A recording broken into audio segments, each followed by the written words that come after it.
Hey everybody, and welcome to my Fury Warrior Gearing Guide for World of Warcraft Classic. This guide is going to help you get started on your journey to endgame content in vanilla World of Warcraft and tell you exactly what pieces of gear to chase after before getting into your first raid groups, as well as where to get them. Without further ado, let's get right into race selection. In vanilla WoW, there are a lot of things that determine what race you play. Strictly speaking, in terms of Fury Warrior raiding, you really have two options if you're looking to maximize your potential, and those are Orcs and Humans. The reason why Orcs and Humans make the best Fury Warriors in vanilla is their weapon specializations. Humans have Mace and Sword spec, while Orcs have Axe spec and Blood Fury. Nearly every viable weapon for Fury Warriors in vanilla fall into these three categories. A quick breakdown on why these specializations are important is as follows. The simple equation for your maximum weapon skill is determined by your level multiplied by 5. So at level 60, you have 300 weapon skill. With these racial passives, you gain an additional 5 points in a weapon, exceeding the 300 weapon skill cap, and effectively treating you as a level 61 character using that weapon rather than a level 60 character. This results in a much greater chance to hit your target, which reduces the amount of times you'll be missing and effectively increasing your DPS by a considerable amount. Another thing to consider when discussing the weapon skill caps and exceeding them is glancing blows. Occasionally, when fighting an enemy of equal or higher level than you, you will perform a glancing blow about 20% of the time when auto-attacking the target. A basic way to understand a glancing blow is that it does reduce damage. So it's basically whenever you have white damage, it's reduced 20% of the time. But with higher weapon skill, the amount of damage that is reduced is reduced. So if you have 305 weapon skill, your glancing blows will do more damage than someone who has 300. And certain items can increase your weapon skill even beyond 305, which we'll get into when it comes to gearing your warrior. So, dual wielding or two-handers? This question is going to drastically change the way that you gear. Generally, you're going to want to get your hands on two one-handed weapons. However, there's nothing wrong with using a two-handed weapon, but you're going to have to put in some extra work once you get one that's worth your while. Going back to hit chances, the hit cap rating for dual wielding warriors and two-handed warriors differs. The hit cap rating for dual wielding warriors is around 17%, which is absolutely massive. The hit cap rating for two-handed warriors is a measly 8.6% in comparison, which is easily attainable through just a few pieces of armor. Disclaimer for the following information, as I'm not entirely sure if it will be changed for Classic release, but currently on private servers, 305 weapon skill adds 3% hit, while every point after adds 0.1% hit rating. You can now start to see how those orc and human racials are really starting to play into your overall gearing and DPS experience as a Fury Warrior in vanilla. So obviously, you're going to be looking for much more hit rating when it comes to dual wielding, which is generally going to be what you're doing when it comes to your earliest max level content. So let's look at a few different setups for dual wielding warriors and see how each one is unique and provides something different than the others. First up, we're going to be looking at a standard human Fury Warrior pre-raid best in slot setup. Starting with the helmet slot, you've got two options. Your first option is the Mask of the Unforgiven, which is a leather helm that drops from Stratholme's living side. This helmet only requires level 52 and boasts 132 armor, 12 stamina, 2% hit rating, and 1% crit. This is a great helmet to grab early on and will take you into raids. However, it might be a tad annoying to obtain as you'll be rolling against all the rogues in your party, as this is also a highly contested item for them. What makes the Mask of the Unforgiven great is the combination of 2% hit rating and 1% crit. In this case, you're getting the best of both worlds on one item. Secondly, you can look towards the Lionheart helmet for your premier choice here. Generally, it's going to be pretty hard to get your hands on one of these early on, as the plans are a world drop and the helmet itself is ridiculously expensive, requiring 80 thorium bars, 12 arcanite bars, 10 blue sapphires, and 4 Azerothian diamonds. However, this helmet is well worth the price that you would pay for it, as this is the helmet that you'll be wearing as a Fury Warrior through the entirety of your vanilla playthrough. Available early on and prevailing through all content, the Lionheart helmet is regarded as the best in slot helmet for the entirety of vanilla World of Warcraft. 2% hit, 2% crit, 565 armor, plate, 18 strength, you can't go wrong with this thing. It's an absolute beast of an item and can be equipped as early as level 56. I would recommend taking up mining as a warrior, if only to help yourself gather materials to craft this. So, if you're looking like you're not going to have enough gold or enough time to get yourself a Lionheart helmet, go for Mask of the Unforgiven here, and then look to get yourself a Lionheart helmet in the future. Obviously, if you've got the materials or the gold that's needed, pick up the Lionheart helmet as soon as you can. One last little note I want to make on helmets is the Helm of the Executioner, which comes from Baron Rivendare and Stratholme's Undead side. This helmet is great for solo play, as it essentially serves as a plate version of the Mask of the Unforgiven without the crit, which is a hefty price to pay, but you're a bit tankier when wearing this helmet, and as it adds strength in the place of the crit, it's not a terrible downgrade, but it is certainly weaker when it comes to pumping out damage as a whole. So, you could wear this, but I do recommend trying to get one of the prior two helmets. Next up, we're going to talk about the necklace slot. First up, we're going to look at the Mark of Fordring, which is a quest reward from the Tyrian Fordring quest line in the Eastern Plaguelands, which is a very high-level zone. This necklace is going to be a reward for the quest In Dreams. It's practically the only necklace that you're going to be looking at as a Fury Warrior when Classic releases, as there are some other potential necklaces you can bring to your first raid. But this, like I said, as it comes from a quest line and it's the best necklace at release, it's what you should look to obtain. Mark of Fordring boasts 1% crit and 26 attack power, which at this time I believe is one of the only necklace slots in the game that actually give you 1% crit or hit at release. If you're coming in and watching this video from the future, though, when the Dungeon Set 2 quest lines are released, look to grab a Pendant of Celerity instead, as 1% hit and 15 agility is absolutely amazing for a jewelry item that doesn't come from a raid. So, in this case, you're going to be picking the Mark of Fordring unless the Pendant of Celerity is available, and then you'll be picking that instead. Moving on to the shoulder slot, once again there's a very clear victor here in the True Strike shoulders. This is an item that is heavily contested and also easily attainable. It drops from the Pyroguard Emberseer in the Upper Blackrock Spire, which is a relatively easy fight to complete. These are leather shoulders that give 129 armor, 2% hit, and 24 attack power. Obviously, we're looking to stack as much hit rating as we can as a dual-wielding Fury Warrior, making that 2% hit incredibly valuable. The 24 attack power, obviously, nothing bad about that.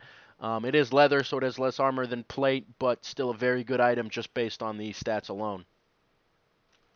So the other option that you have for the shoulder slot, although I wouldn't recommend it, is the Razor Steel Shoulders, which you could get from your level 50 Warrior quest. The Razor Steel Shoulders are plate with 410 armor, 10 strength, 9 stamina, 10 agility, and 1% hit. So it fills out with some pretty nice stats and also gives you that hit rating. But I wouldn't be taking these just because of the fact that you're passing up on the trinket from the very same Warrior quest by picking these as your reward, and the trinket is considerably more valuable than these shoulders. If you pick these by accident, don't worry, they're still very good shoulder pads, but you're just going to have a harder time finding valuable trinkets. So overall, I would be gunning for the True Strike shoulders here. The 2% hit, basically unbeatable until later on, where you can get some shoulder pads from raids with really nice stats. But absolutely try to get those True Strike shoulders as soon as you can. Next up, we'll talk about cloaks, or should I say cloak, because Cloak of the Black Baron is just about the only cloak you're going to be using as any Alliance Fury Warrior, as you don't have access to any of the PvP rewards, such as the Arathi Basin Capes for Horde, so we'll be strictly focusing on this for the Alliance side of things. Cape of the Black Baron drops from Baron Rivendare and Stratholme's Undead side and provides 45 armor, 15 agility, and 20 attack power. This cloak is an absolute powerhouse in comparison to the other cloaks you can get pre-raid, and stands out as the only choice to be wearing before you start getting into Molten Core and Onyxia. There's nothing more to really say about this until we get to the Horde side of things, where you have just a bit more flexibility in what to wear, depending on what sort of content you were engaging in before hitting level 60.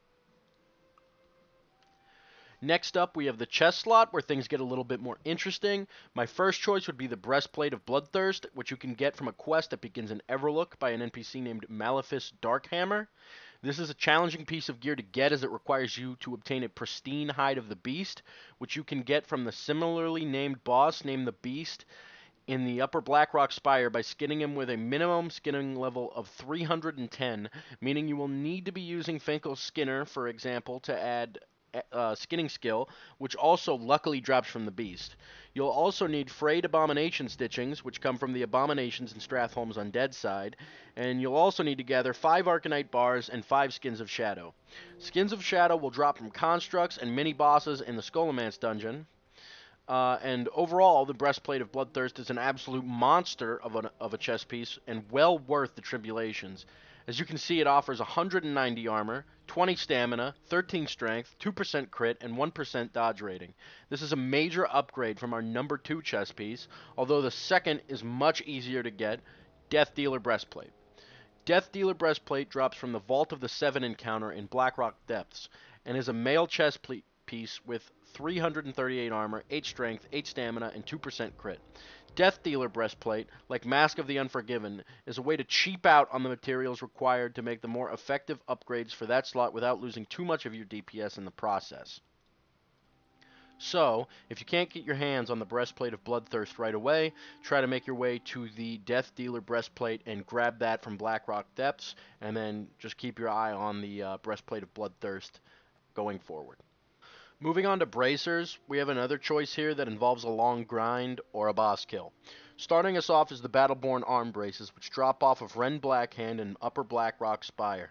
Battleborn Arm Braces are a great item simply from face value because they're plate, they give hit, and they give crit. These are a great item to pick up. However, Rend is a boss that's quite a bit into the dungeon, so you might have some trouble trying to pick these up just on the merits of time restraints. A quick tip is that you should be aware of the amount of time that you have to play before entering a classic dungeon, as they take much, much longer to complete and progress through than a dungeon in Battle for Azeroth. Our second option is locked behind a reputation grind relating to Warsong Gulch. The Berserker Bracers are available for both Alliance and Horde, and since we're focusing on Alliance, you can pick these up once you're exalted with the Silverwing Sentinels faction, which you can gain reputation with by participating in the Warsong Gulch battleground. The vendor for these, Ileana Moonblaze, is located in southern Ashenvale near the Silverwing Sentinels HQ. The Berserker Bracers offer plate-level armor, 19 strength, 8 agility, and 11 stamina. These are formidable bracers to enter a raid with, and because of the decent stat line, they can last you quite a while. For this, I would recommend the Battleborn Arm Braces, as they're just easier to get and offer some more of that hit chance that we deeply crave. Next up, we have the Legs and Gloves section. I'm combining these two because they go a bit hand in hand. If you pick one pair of the gloves, you're basically picking the corresponding leg piece to go with them. This might be a section that you're going to hate if you've been cheaping out on the helmet and the chest piece, because these are all bind on equip items. First, I'm going to start off with our first glove and leg combo, which is Edgemaster's Handguards and Cloudkeeper leg plates. These are two epic items that will greatly increase your DPS, and for good reason. The Edgemaster's Handguards, as you can see, give weapon skill, which we've gone over the importance of in great detail. The massive level of weapon skill that these give, in addition to the fact that they give you that weapon skill for 3 different types of weapons, make these a must-have for Fury Warriors coming into raiding. These stick with you for quite a while until you can get your hands into the Annihilation Gloves in AQ40. The Cloudkeeper leg plates are an incredibly well-statted pair of pants, giving you 20 strength, 20 stamina, and 20 agility on plate pants, and an on-use effect that increases your attack power by 100 for 30 seconds. That's roughly 40% of a battle shout. Both of these are world drops and not crafted items, meaning you're going to be paying a pretty penny for them if you don't hit the lottery while leveling up, or spend a lot of time farming mobs to try to get them yourself. These items are by far the best combination to have coming into raiding for Legs and Gloves, but we have another set to go over that you might like better, just for how much easier they are to get. So the next combo is the Devilsaur Leggings and Gauntlets, which form the Devilsaur Armor set. These are both leather gloves and legs that give stamina, attack power, and crit rating, as well as the set bonus giving you 2% hit rating. These can serve as a viable substitute to the Edgemasters and Cloudkeeper combo. However, it is recommended to try to get Edgemasters eventually, as they are best in slot for quite a while. These can be made by leather workers who have the plans for them and require no special materials except Devilsaur leather, which you can get by killing the Devilsaurs at Ungoro Crater and skinning them. The 2% hit set bonus on these is very nice and helps make up for the weapon skill that you don't have with the Edgemaster's Handguards. Grab these if you aren't looking to mortgage your house for your Fury Warrior. Moving on to belts, we have two options for Alliance players, and the first of those is Omok's Girth Restrainer, which you can get your very own to restrain your massive girth when completing the quest Maxwell's Mission in Lower Blackrock Spire. Omok's Girth Restrainer is a plate belt with 353 armor, 15 strength, 9 stamina, and a 1% crit rating, making it very appealing for us to pick up, as the 15 strength and 1% crit give you a pretty huge DPS increase, as well as the fact that it's plate with some extra stamina, allowing you to PvP and play solo a bit easier. The other option for belts is the Brigham Girdle, which you can get from General Dracasath and Upper Blackrock Spire. General Dracasath is the last boss of UBRS, so this might be a bit harder to get, but it's also a plate belt with 369 armor, 15 strength, 16 stamina, and 1% hit rating, making this belt a bit of a side grade to the Girth Restrainer. It really depends on what you need to fill out your stats. If you need more hit rating, go for the Brigham Girdle. If you need more crit rating, go for the Girth Restrainer. The only real difference is the stamina and armor, which have no effect on your ability to do damage.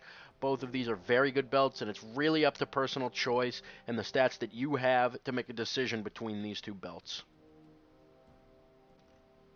If you were hoping that the reign of Bind on Equipped Terror has ended, I have bad news for you. The boot slot is next up, and Battle Chaser's Greaves are the next top tier option here. A BOE pair of boots that drop randomly across the world. These have 13 agility, 14 strength, 8 stamina, and 397 armor, giving you a nice amount of crit and attack power. And the fact that these are plate is just a cherry on top. These are very nice boots and could end up lasting you until the Chromatic Boots and Blackwing Lair. The only other option here really is Pads of the Dreadwolf, which are leather boots that give 14 stamina and 40 attack power. These drop off of Halicon, which is the wolf boss in Lower Blackrock Spire. These are a decent pair of boots that are way easier to get than the Battle Chasers, so you still have a cheap out option. But as always, aim for the BOE over the cheap out. As for rings, we'll go over the 3 best rings and how to get them. One stands above the other two. However, if you have the other two, you should be just fine when it comes to raiding, as the ring slot tends to be upgraded fairly quickly, and will give you time to get this epic pre-raid best-in-slot ring, Don Julio's Band. Don Julio's Band is extremely powerful, boasting 11 stamina, 1% crit, 1% hit, and 16 attack power on a ring that you can get from becoming exalted with the Alterac Valley faction, the Stormpike Guard.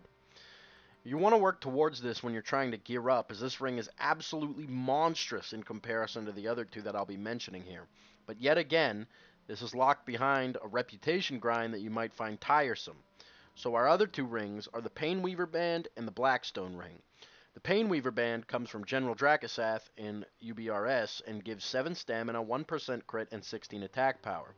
This is a pretty solid ring and serves as a solid ring to have until you have Don Julio's Band. Blackstone Ring comes from Princess Theradros in Maradon, which will be released with the start of World of Warcraft Classic. This gives around the same stats as the Painweaver, however, it gives hit instead of crit, making this the ring that you'd want to pair with Don Julio's if you manage to obtain it, due to the higher hit cap of Dual Wield Fury.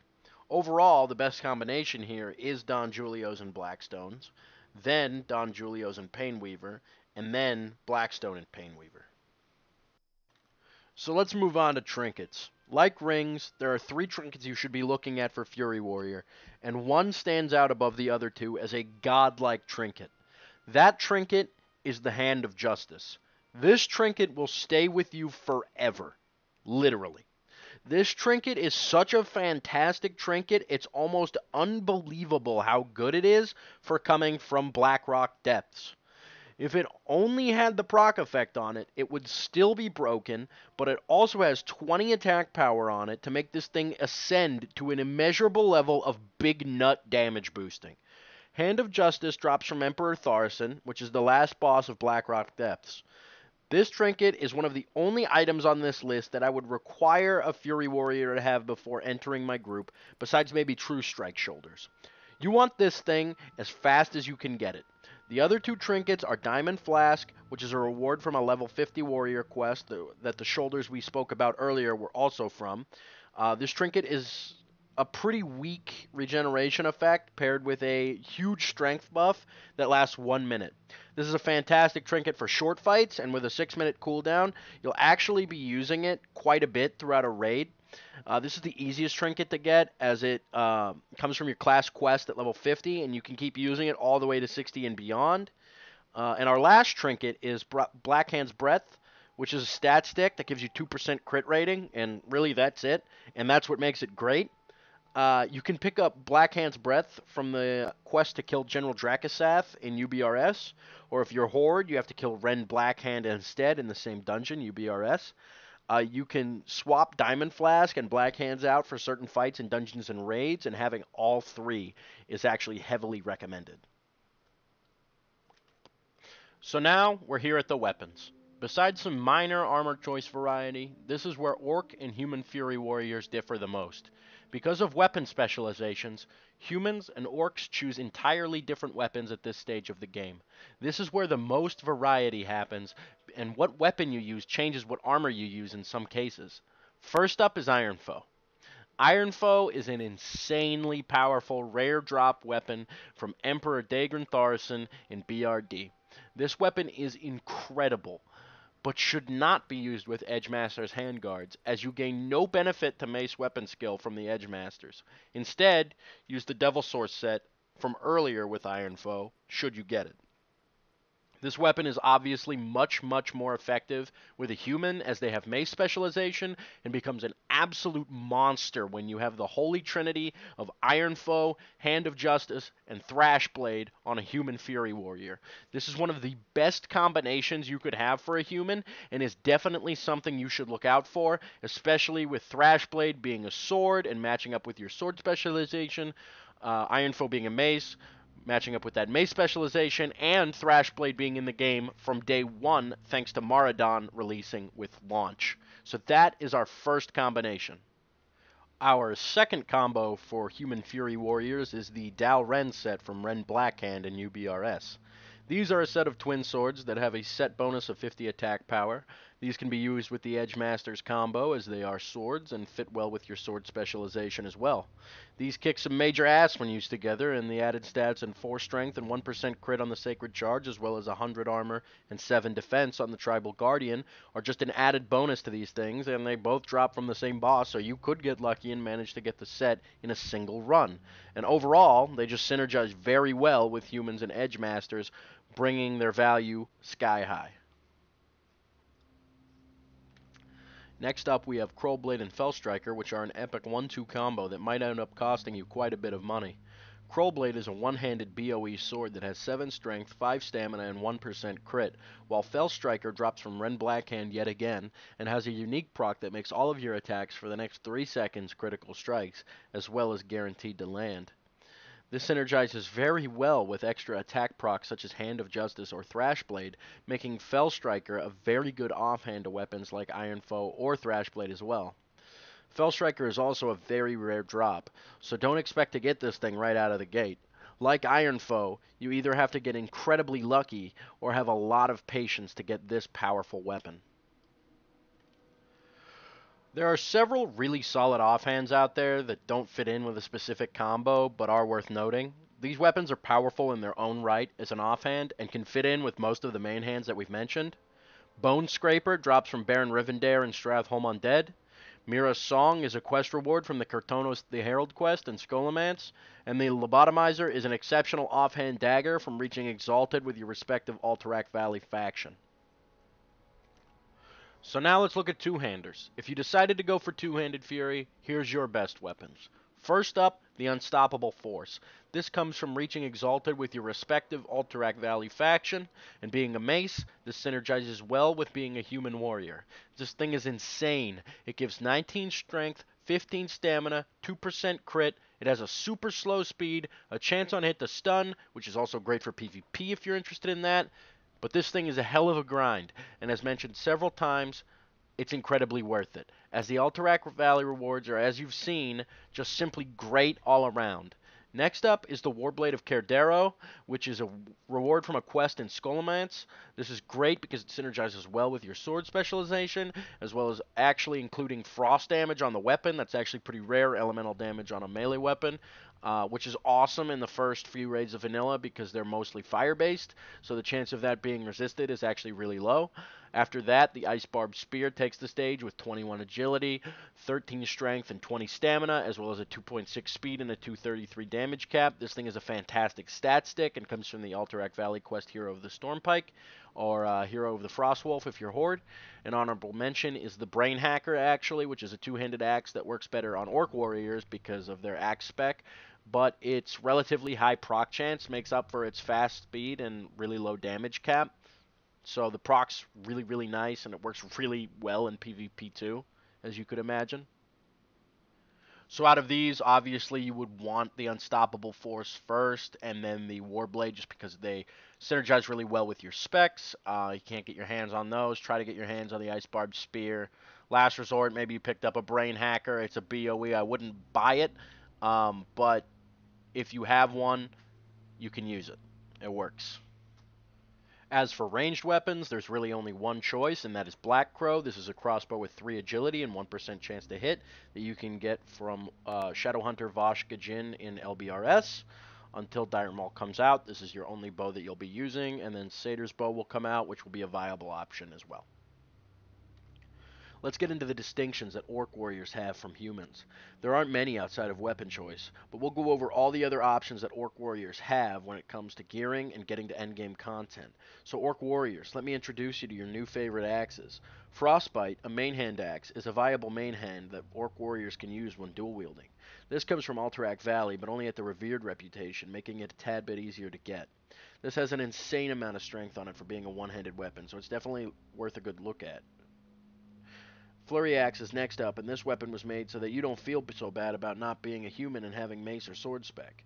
This is a BOE, so it's going to be expensive, especially on Horde side, and it's a great offhand to complement Thrashblade, Iron Foe, or our next weapon, Axe of the Deep Woods. Axe of the Deep Woods is a great main hand axe that has a really nice damage proc on it that happens more than you think it would. Paired with the Flurry Axe, you have a two-punch combo of Crippling Debt and Mental Strain that might last you until you get a Core Hound Tooth. As for two-handed, unfortunately a lot of the great axes don't start appearing until after you start raiding, or in later patches that won't be available at the start of World of Warcraft Classic. You're missing out on a lot of sick shit, like Trenchbane from Dire Maul, which would be absolutely fucking bananas to have pre-raid just from looking at the stats alone. Some honorable mentions are Arcanite Reaper, a meme weapon that will serve you faithfully in both PvE and PvP, and Brain Hacker, a two-handed axe we mentioned earlier that actually manages to kick ass despite its fast speed. So I'm just going to go through quickly and encompass the other options Orc Warriors have from the standard human build. First up, for the shoulder slot, Horde Warriors have the Defiler's Plate Spalders, which give 18 strength, 20 stamina, and 17 agility. These are really well statted and decent enough to compensate for the loss of the True Strike shoulders, especially if you're playing Two-Handed Fury and you're already hit capped. You can get these from hitting Exalted with the Defilers in Arathi Basin. Next, you have the cloak slot, in which you can get the Death Guard's cloak from the Defilers at Exalted as well. This gives 11 stamina, 5 agility, and 34 attack power. The attack power makes up for a portion of the agility loss from the Cape of the Black Baron, but it doesn't make up for the half a point of crit that you lose by sacrificing the 10 agility for attack power. In the Trinket slot, you can get Rune of the Guard Captain, which is from a Horde-only quest in Jintha Allure in the Hinterlands. This adds 1% hit rating and 20 attack power, which is really strong for a green quest trinket. And this can last you until you can manage to get your hands on a Black Hand's Breath and a Hand of Justice. So you have a couple different options here that that Alliance players don't have. I think the main one that you really have here is the shoulder slot. The Filer's Plate Spalders really work well with the two-handed Fury build. Just because you're going to hit that hit cap a lot sooner, and having the plate shoulders with those really, really nice stat line, those will get you until Drake Talon for sure at a Blackwing lair. And the trinket from the Hinterlands is really, really good as a green trinket. That can help you get to your hit cap if you really, really need to, and you can't sacrifice another piece of gear. Maybe you can throw out Black Hand's Breath and shove that on for a little bit. Um, but that's really it. Those are the main distinctions, is those three pieces of gear. But they are pretty heavy distinctions in 2 out of the 3. The Death Guard's Cloak is really more of a, if you have that, you kind of still have to go get the Strathbolt Cape. So It's a downgrade for sure, but you could definitely get into a raid with it on. But yeah, those are the separations between Horde and Alliance in that gearing sense. So just briefly here at the end, I want to drop some information about enchant so you guys don't have to check out another video for that information. These disregard what's going to be out at release, as some items weren't even able to be enchanted at release at all, so keep that in mind. When Arcanums are released with, I believe, Dire Maw, you're going to want the 1% Haste Arcanum on your helmet. Otherwise, you want the 8 Strength Arcanum if you can't get the Haste one. For your shoulder enchant, you're going to want +5 to all resistances. If you're too poor for that, +5 fire resistance will do just fine. For your chest piece, you're going to want +4 all stats. For your cloak, you want a 3 agility. For your bracers, you're going to need the 9 strength enchant. For your gloves, you're going to want 1% haste enchant or the strength enchant. For legs, you want the 1% haste arcanum or the 8 strength arcanum. For your boots, you're going to be taking the 7 agility enchant or the 8% run speed, but most likely run speed to get out of fire quicker, Onyxia breath, whatever it is. For dual wielding, your main hand weapon, you want Crusader. No, you never pick anything but Crusader for your main hand. But for your offhand, you want Crusader if it's slow, and slow is, I think 2.1 speed or slower. And for your offhand, if it's fast, which is faster than 2.1 speed, you want 15 strength. And if you have a two-hand, absolutely use Crusader. Alright guys, that's going to be wrapping up the gearing guide for this time around. This video took me longer than any video I've ever done. I'm not really the best at editing this kind of stuff, so I apologize for any choppiness. If you want to see more guides like this, drop a like on the video and tell me in the comments section below what you'd like to see next. Have fun out there in Classic and be the best Fury Warrior you can be. Peace.